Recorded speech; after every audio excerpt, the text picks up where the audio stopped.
মাত্র 500 টাকা থাকলেই নরসিংদী থেকে ঘুরে আসতে পারবেন গোলাপ ফুলের রাজ্য থেকে। যারা অল্প বাজেটে কাছাকাছি কোথাও ঘুরতে চান তাদের জন্য এটি হতে পারে একবারে পারফেক্ট ডেস্টিনেশন। আজকের ভিডিওতে আমরা আপনাদেরকে জানাবো কিভাবে মাত্র 500 টাকায় নরসিংদী থেকে গোলাপগ্রাম ঘুরে আসা সম্ভব।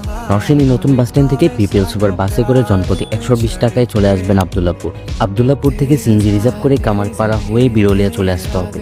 এক্ষেত্রে জনপ্রতি খরচ হবে 50 টাকা। বিরুলিয়া ব্রিজ থেকে আবার জনপ্রতি 30 টাকায় চলে আসবেন কাঙ্ক্ষিত গন্তব্য গোলাপ গ্রামে। এই গ্রামের আসল নাম সাদুল্লাপুর, তবে এখানে ব্যাপকভাবে গোলাপ চাষ হয়, এটি এখন সবার কাছে গোলাপ গ্রাম নামে পরিচিত। গ্রামে ঢুকতেই চোখে পড়বে সারি সারি ফুলের দোকান, চারপাশে শুধু গোলাপ আর গোলাপ। লাল, গোলাপি, সাদা রঙের অসংখ্য ফুলে ভরে থাকবে আপনার দৃষ্টিসীমা। একের পর এক গোলাপ বাগান আপনাকে মুগ্ধ করবেই।